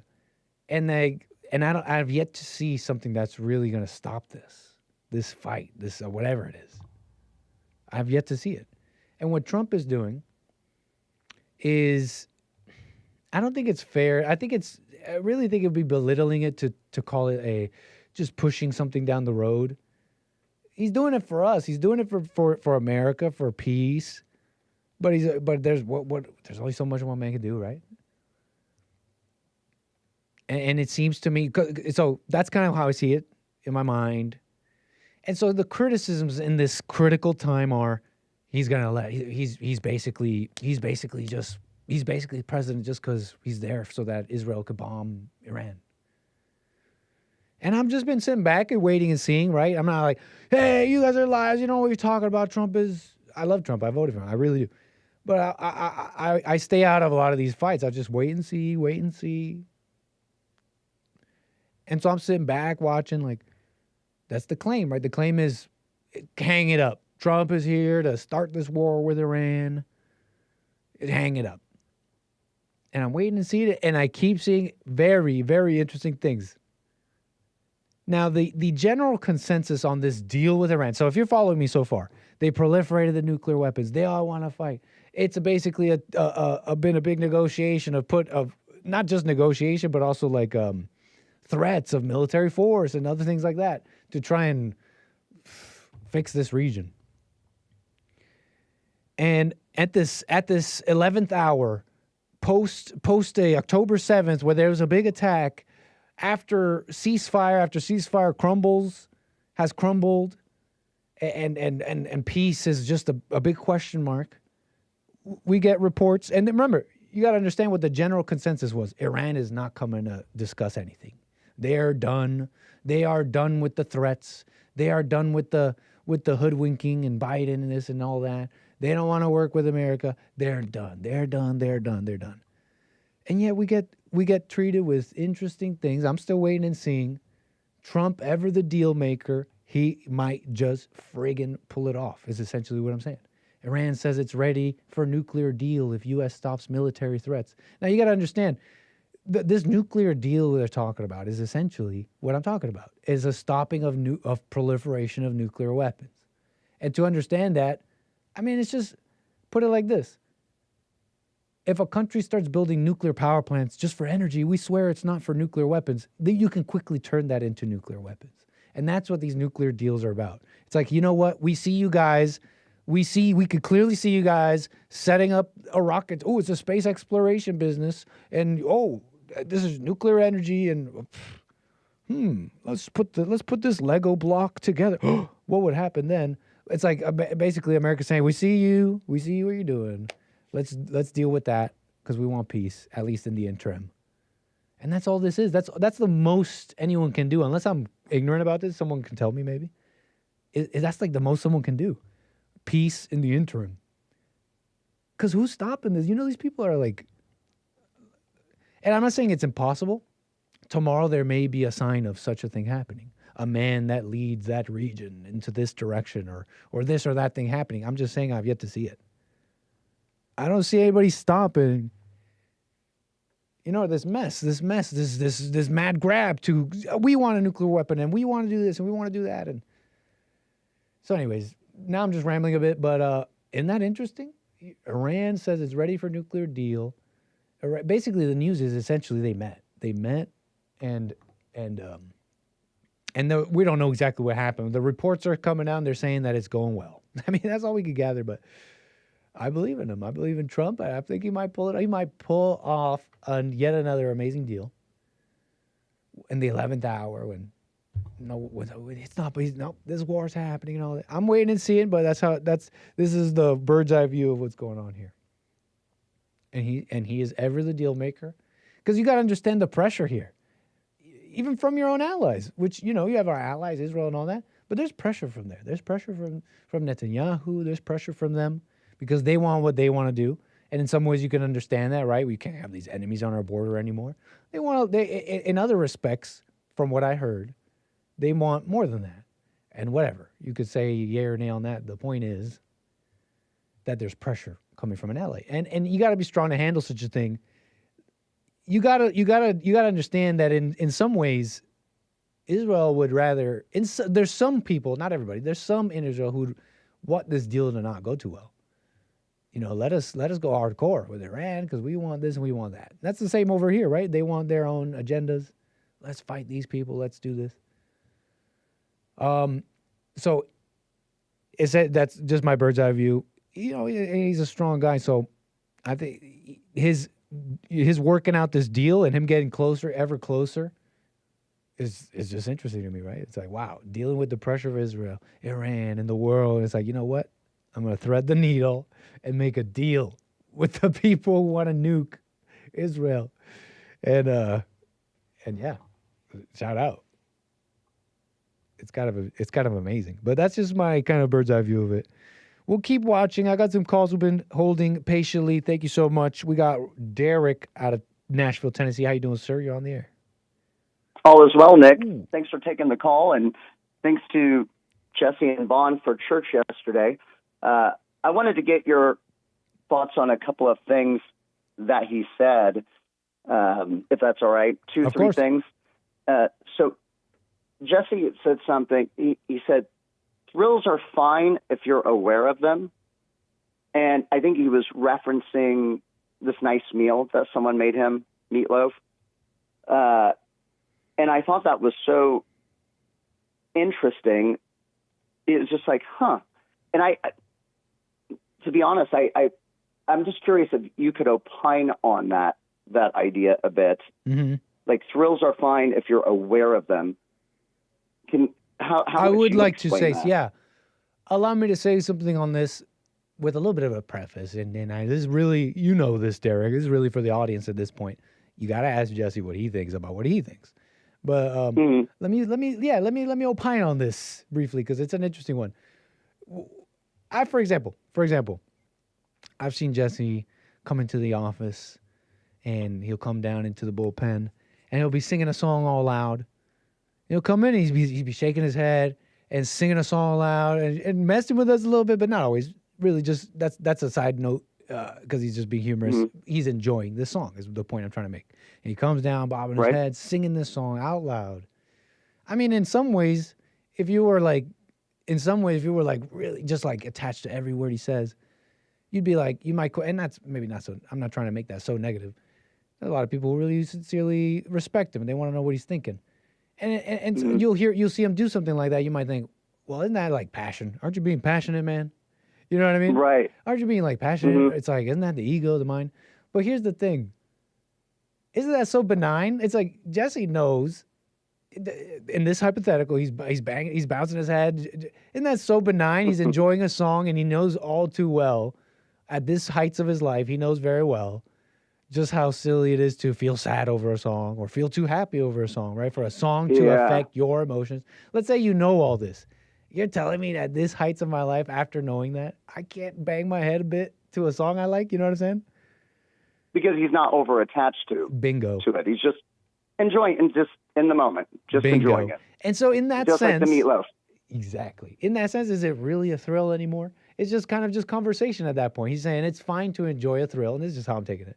It's fine to enjoy a thrill as long as you're aware, because it's not a thrill anymore. You're just enjoying this meatloaf. You're like, this would be a funny story on Sunday. Let me ham it up a bit. You know what I mean? But right. But is he? I don't know. Now you got to ask Jesse, but I wouldn't say he was totally lost and he had to really pray himself out of that meatloaf. You know what I mean? Like, right. And the reason I ask, fine question, by the way. Well, for instance, I used to have a dog, and I would dress the dog up. I did all the things that you guys joke about with dogs. Dress the dog up, take pictures of the dog, send them to people. So goofy. But I'm going to get I found this dog I want, and I'm just going to go get the dog. And I didn't think about it. And when Jesse said thrills are fine if you're aware of them, I'm like, I'm not going to dress this dog up. I'm just getting the dog. Like, it's fine. And when did you get the same thing? When did you get him? I'm picking him up on Friday. And what made you get the dog? It just kind of came about. I got a phone call. They're like, this dog's at this place, and you want to come meet him? And I went and met the dog. I'm like, I'm going to get the dog. And I just didn't really think about it. But I'm also not going to send out. I'm using this as an example. I'm like, but I'm kind of looking forward to it. Like Jesse looked forward to the meatloaf. You know what I mean? And so, but I'm like, well, because I don't feel over attached to it. It's kind of like, seems like something I want to do. I don't know if that makes any sense. No, look, I hear you, and there's no reason for me to doubt you, right? You said you're not attached. You said, I'm not too attached to this dog thing. I want to get it. I'm just simply asking, why did you get one? You're saying, I don't know. I just kind of wanted to. I didn't think much about it. But, maybe think about it a bit. Can you think of any reason? So no reason at all? Like, now it sounds like I know. Now it sounds like I know, like I'm searching for something. I'm really not. It's just when I go and buy a guitar, let's say, that's because I want to play guitar, right? Like, why'd you buy a dog?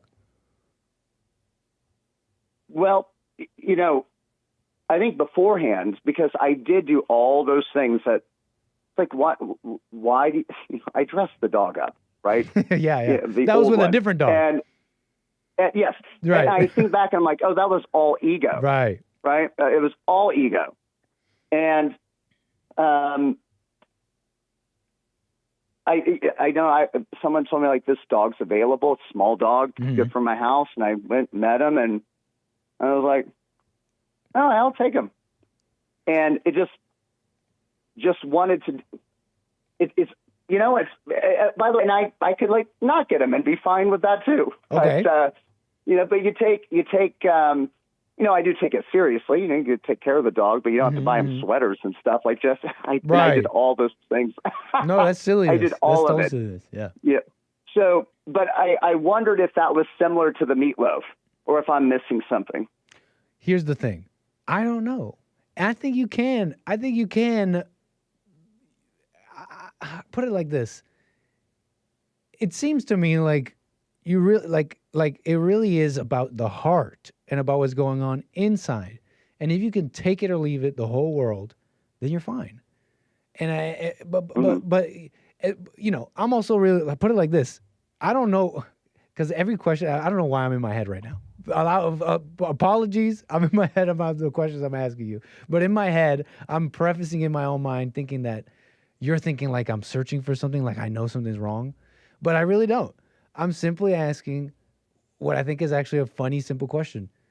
Why did you buy a dog?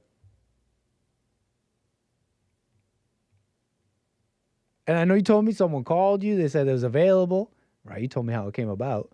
But why did you buy a dog?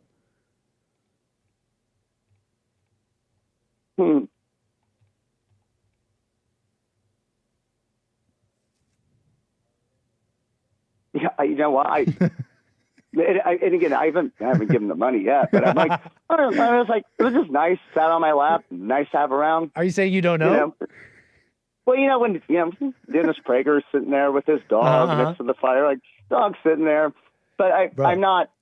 I guess what's weird is I was so attached to my old one, but this one I was just like, oh, I'm just going to do it instead of. No, I can't wait to get it. I don't want to poo-poo. Like, I like dogs too, straight up. Like, I don't know if I'd have one. I don't know if I really would have one, if the family will have one. I think if I ever do have one, I want it to have a big, like, acres, something like true space. Because I'm a little traumatized by the way my family had dogs growing up. They just had these dogs in these little apartments, and they swore they were so happy. But I saw pain in these dogs' eyes. But I don't know. Maybe I was just projecting. You know what I mean? So that's just trauma. Right. So I don't know what to tell you, man. The question remains for me personally: why buy? Like, why would I? Right? Like, why do we do anything? I'd like to answer that, but I have no answer for you, and I'm not making any claim about your life. Straight up, I really don't know. Well, just to clarify, I may have confused you. Even sorry. Well, I'm easily confused, but like the thrill is okay if you can see it. Like I'm looking forward to it, just like Jesse enjoyed the meatloaf. And so let me be clear. Yeah, I think I could do it. You're saying if you could see the thrill, can you still enjoy something? Absolutely. I think that's possible. I think that's possible. I think we've done such things. I think we've observed Jesse even talk about it. I've seen him bob his head to some music. In all those ways, I think that's fine. That being said, that shouldn't be a reason, and I'm not talking about you, that shouldn't be a reason to justify something. What I'm getting at is that's not a good reason to do something just for that, right? You understand? Like, can we enjoy a thrill? And as long as we're aware, it's like, wow, this is just good food. I'm not like, this doesn't have to be my life. Just because I can enjoy a thrill, that doesn't mean I should do it. That's not a good reason to do it, right? Just you know what? The way Jesse enjoyed that meatloaf, I bet you I can enjoy this dog. I'm gonna buy one. No, that's not a good reason to buy a dog. Different. Right. And that's why you asked. And actually, I didn't have a good answer for you or any answer. Exactly. No, thank you. No, that's just because you are helpful. allowed to enjoy that dog, just like Jesse enjoyed that meatloaf. That's not a good reason to buy a dog. Now, I'm not saying that there's never a good reason to buy a dog. Right. There might be a good reason to buy a dog for you, but and maybe that reason is to enjoy. I really don't know. I just wanted to be clear. I hope that's a little bit clear. Well, I don't know either. Apparently. Now, a couple of other things. He was speaking to someone yesterday, talking about like sitting in a room by yourself, total quiet. And I remember at church, it was a month or two ago. He's like, try just like take an hour, nothing, no music, no anything. And I've done that, and it's fine. And I remember I mentioned to James about how you start losing your appetite for certain things, for listening to certain types of music. And I don't know why, but I thought to myself, I go, well, what if I just didn't listen to anything, had nothing going on? And I'll be honest, I realized it terrified me. Like I went the whole day, you know, I have to like interact with people for work. And I wondered why that was. And I think it's because I'm still checking out a lot of the days is my thought on that. Like just checking out all the time. And I mean, do you ever go the whole day just not listening to anything outside of what you have to do for work? Yeah. And but you're saying this is not like an awareness. This is like just checking out. And it is a distraction. It scared me in its when own I way. thought of it. When I thought about not listening to any background stuff the whole day. Yeah. Nothing other than my work. Hang up the phone. Just the thought of that is stressful, you're saying. Yeah. Okay. How about try it? And I will. Because think about how scary just the thought is of it. It's like, I guess that's kind of a crazy thing to hear me say, right? It's like, wow, so you're telling me just thinking about this is stressful and scary. You want me to go do it? So that might be crazy. But it's like, put it like this. I mean, you heard Jesse talk about it. This is that hell he's talking about. Hell is coming out of you in that silence, but you're just thinking about it. I would say, but it's like the crazy thing about seeing hell, and I think Derek, you're kind of like this. That this is the kind of thing you might welcome in a way. Maybe I don't know. Maybe not at first, but essentially, you're the type of guy I think that would want to see this hell, because when you do, I don't know. It's just amazing. It's interesting. You instantly learn. It just goes away. You instantly learn something deep, like about you, about life. You're just I did not know that was going on inside me, and that only happens to me in silence. I'm sitting there silently. I'm like, holy crap! I remember thinking that the other day. I thought that was me, and that's kind of just what I do. And I can do it for an hour or two, but for some reason, I'm like, well, what if I did it the whole day? Yeah. And I'm like, oh, well, why are you freaking out? Well, there's something going on. I just thought that was fascinating. No, man. If I'm actually honest, actually, like, yeah, I'm trying to throw that away. Actually, hearing you say that, I'm like, I'll do that eventually. But I'm really thinking about that. No, I don't. That's my ego. I really don't want to either. I want to go after I'm done with my stuff and my work. I want to go do, what I do, like whatever distraction I do. And yeah, so I think you're onto something. I didn't even realize how much. I've been trying to work on myself, but I distract myself more than I realize. It's so all of a sudden, like, oh wow, that's totally unnecessary. So many things. But one last thing, big that we're seeing it, man. I'm just saying I think that's big that we're seeing that. It's odd to see it. Mm-hmm. I go, oh no, I do it more than I realize. Yep. All the time, like all day. I go, wow. Yeah. And Jesse goes, like, just start with like noticing when you walk through a door. Yeah. Those types of things. But then it starts. Right, that hell goes deep. It's wild to me. Yep. One last thing, please. Jesse read Mark 3:27 through 30. Yes. And whenever you guys bring up something, I will a Bible verse. I'll kind of read it, and I'll go a little before and a little after. Mm-hmm. And he said, I forget how he phrased it, but the only sin is. I think he said something like blaspheming the Holy Spirit. Yep. And that I didn't understand at all. And because I just didn't. I could hear people's minds go nuts with this one too. Like, holy crap! Did I commit the unforgivable sin? Wait, Jesse, did I do it? Jesse, quick! Am I okay? Should I just hang it up? Someone called today the Jesse show. Like, Jesse, should I just hang up the silent prayer because they heard Jesse say, if you do commit this sin, your little silent prayer, you might as well hang it up. So someone called we're all in. done here. Yeah, someone called in. They're like, Jesse, should I just hang it up? And he told her to that's just a thought. That just came from your mind as well. That's just a thought. And yeah, just calm down on all that. But what does it mean when he said that? Out of curiosity. I think this one you got to ask Jesse. But I was reading that alongside, I think it was James and others who were reading out the verse. It's definitely fascinating, because you're reading this part here. And I got it. Let me see. I got it open up in front of me. And in this passage, what's happening is Jesus was gathered, and he had a crowd, and he's like healing people basically. And the Pharisees at that time, they came to him and they said, "This guy is possessed by demons. This guy's saying he's healing under the authority of God and all that, but he's not. This is under the authority of." I'm paraphrasing, Beelzebub and stuff like that, right? And so he said to them, you are calling God Satan, basically. You are calling the Spirit of God, my Father, Satan. And that is, you're going to bring a lot of problems on yourself with that. You're really going to, he said, you are guilty of an eternal sin. Let me be straight. And you know what, with that, when I was thinking that, there is a context there, right? He was talking to these Pharisees, and they were seeing this spirit in operation, right?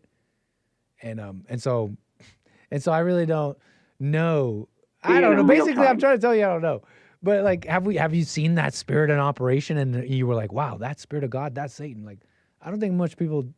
Let me stop myself before I say something I don't know. But I think I think everybody who had thoughts about it afterwards, and were like, "Oh my gosh, I committed the unforgivable sin," but they don't really know, and they had to call at Jesse about it. It means that they didn't do it, and we should drop that thought. And forgive me, I but have definitely to listen ask to him Jesse's about this show in one. the evening. You definitely got to ask him about this one. If I can tie a bow around it. Yes. But would it be like seeing all the good that's come from doing the bit of work I've done on myself and calling that evil? Would that be your interpretation? You know what? I want to stay out of that. I have no interpretation on this one. But that sounds right. That sounds kind of close to that. Imagine for a moment, like seeing all this and you're like, wow, yeah, I'm working on myself. This is the ego. It's not me. And then something happens in your life and you're like, man, this is a lie. F Jesse. Nah, I'm going back. No, my life was fine before. My life was fine. My life was fine. And you go back to this hell and then your life is hell because that's what your life was before. It's like, yeah, there's no coming out of that. But I don't know exactly what it means. Oh, I don't know either, but I'm curious. So, but I appreciate you guys, all of you. Yes, sir. I wish I could call in the mornings more often, but thanks so much for your guidance. I'm very grateful. No, thank you for your call, man. All right, talk to you later. Call me again. All right, y'all. 888-775-3773. Have we just been rocking calls? Amazing. We did a little bit of stories, a little bit of super chats. I'll leave all of this fun stuff for tomorrow. We did some super serial stuff, right? War. What is it good for? Life. The ladies in space. We got one more call in the last few minutes of the show. Robert out of Kansas. How you doing? Hey, Nick. What's up, Robert? For last caller, Derek, to just get the dog and then make meatloaf out of it and be aware and no thrills the whole time, okay? That's like all of this prescriptions in one, man. You can't go wrong with that. There you go. Dog meatloaf. It might be good. And just and be aware. You know what's lucky for us, Nick, is there are no nukes. They're not even real. That's why no one ever uses them, because they're not even real. This is a wild one. I've heard this one, man. I've heard this one, and the thrill part of me wants to be like, bro, they're lying to us about that. But wait, you gotta explain, man. You gotta tell me. You're telling me nukes don't exist? Yeah, okay, there's a whole country called Pakistan. They have like a 75 IQ, the entire country. They have nukes, apparently. They would have bombed India into nothing if they really had nukes. They just don't, because there's no nukes. So conjecture. I mean, I don't know if that's the right word here, but it's basically guessing and you're speculating. Yeah. Well, I wanted to speculate why we have the war in Iraq and why we want to go to war with Iran so bad. So Iraq has been on the list for a while in terms of the greater Israel project. That's why you see Syria and Lebanon and the countries around there like Turkey, Saudi Arabia, Jordan, Egypt. They've all made deals. Those countries have been bought off. And the ones who wouldn't make a deal, they went to war with them, like Iraq. Now, the thing about the timing of Iraq was fascinating to me, learning later, having lived in country, coming back and say, yeah, apparently these German archaeologists found the grave of Gilgamesh somewhere there in the country of Iraq. And it was, I guess, more significant than a lot of other findings in archaeology, like on par with like the pyramids and stuff. And so the timing of Iraq, I heard, had to do with that Saddam had Gilgamesh, his body, his tomb, everything, and we needed to have it because of some reasons. And so I thought that was an interesting timing there. And then apparently in Iran, the Zoroastrian, well, Iran's multifaceted. The name Iran means what, Nick? It means what? I'm not sure. It means Aryan. They're just white. They're just whites, and you know who the Jew hates the most, right? The white people. And so it's just a war on white people is all the Iranian thing is. And apparently they have Nimrod, is what I heard. They have Nimrod's burial site, which is speculative because people say he's elsewhere too. So there's weird things like that where, Afghanistan may have had like these giants that we needed to get a hold of, like living up in the mountains. Like these crazy conspiracies like that. We're like, why are we in Afghanistan? It's like, well, rare earth It's not metals. political. It's not. Yeah. It's not resources. It's religious and ancient art and possibly even magical artifacts. Could be like just. And what weird makes you stuff believe like such that. a thing? And you're so I quick don't to believe it necessar- because I'm I don't not saying you're just so quick to believe it, and then No. But I'm waiting for the help me, bring me the truth, bring me there. But it's like you're so quick to believe it with no. I have Nick, to say no logic, but I'm giving you all the floor to present it. Well, it's not that I believe it. It's that these ideas of things, they say this is for this reason when really it's for a different reason. They're not going to give you the truth ever. Am I saying we invaded Iraq because they found Gilgamesh? No, I'm not saying I believe that. I'm saying that is a strong idea of why the timing was such. That the timing had to be moved up. That they found this artifact that would change history if it were to not be controlled. But that's not a good reason to believe. That's not a good reason to even think that's even somewhat likely. That's barely a good reason. That's barely a good reason to even give that a second thought. No, well, it's just the reason for the wars. Like you see how Bashar al-Assad, or he may have bent the knee somewhat in trying to get along, but eventually he was just like, no, I'm not going to kill all the Christians in Syria. And the Jews were like, yes, you are, or we're going to take over. And they took over. Where are you getting that from? It's just how the Middle East works. The Jews take over a country. They immediately kill all the Christians. They leave the Muslims basically alone. They're after the Christians. Aren't there Christians in all those countries you mentioned? There were Christians in Iraq until that we took it over and they got rid of all the Christians. So there's no Christians there. Well, there's a lot less. They're either hiding or dead. It's Yeah, well, I don't know. I'll say that. It's complicated. I'm not saying no on that because I don't know on that one. Ukraine is ultimately Ukraine is a part of Greater Israel, right? I mean, if you look at the map of Greater Israel, now see that's another thing I'm not familiar with. But I have heard now. I've heard Netanyahu talk about that though. He had a whole map called Greater Israel. No. Yeah.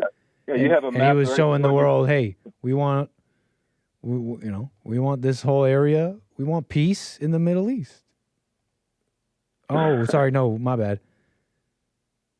Well, it goes all the way up into Russia. So it's not just the Middle East; it's into Europe and everything. But there's lots of reasons. Have you ever I don't know about Nimrod or Gilgamesh or all these things? I tried to when I was in Iraq. Isn't that like a demon or something? Yeah, well, yes, that's a long conversation. Gilgamesh. What about is that in the Bible or is that Babel? somewhere else? This Gilgamesh. Ancient Mesopotamian mythology. The protagonist of the Epic of Gilgamesh. Yeah, I've never heard of this. Can't say I know. I think Gilgamesh predates the Bible, and Nimrod is I think in Genesis it discusses Nimrod as like a... Yeah, Nimrod. Any reason why that word is also something negative today? Don't you call someone dumb a Nimrod? Yeah. I think Satan has a lot of tricks, and there's certain things like they might call April Fool's Day, and it could just be because they're covering something up. Like they do a lot of. You're a conspiracy brain, man. I know, man. It's and not in like a reasonable way. Conspiracies have ruined me, Nick. I know, and you know it, and you're aware of it. I don't even believe in nukes or anything. Bro, because it's one thing. Like, look, if you could talk about something reasonably, I don't care what it is. It could be. You know what? All blood is actually pasta sauce. If you could reasonably talk about that, I don't care what it is. But that's what I mean by conspiracy brain. It's not that you can't talk about these things or you got to instantly judge these people. It's the way you approach it without reason and without let me wait and see on something I don't know. And if I just don't know something, I'll leave it as an I don't know. It might be all these things, but you're really into it. I know what the word, like, that new place in South Africa, and the name of it is Irania, right? Hake mentioned Irania the other day. Mm-hmm. And that's the thing. Is you know what? I looked that up. You're right about that. This is etymologically connected to Aryan, apparently. So, so I know what words mean, at least, right? That helps a lot. Apparently. It goes a long way to understanding things. Yeah, when you know what words mean. So, well, Robert, as always, well, thanks for your call, man. Anything else you want to say here before I let you go? Because we are at the end of the show. Nothing except that nukes are fake. Don't worry, guys. And the Tower of Babel was to reach to heaven because there's a firmament over the flat earth. And so that's why they built that tower there in Babylon. Amazing. All right, y'all. Okay. All right, Robert, I got to go right now because it's Punchy TV time. Hope you guys enjoyed the show, folks. I got to run fast. It's Punchy TV time. Don't miss it on Punchy TV on YouTube, Punchy TV on punchy.tv. All right, y'all. For real this time, I'm out. Peace.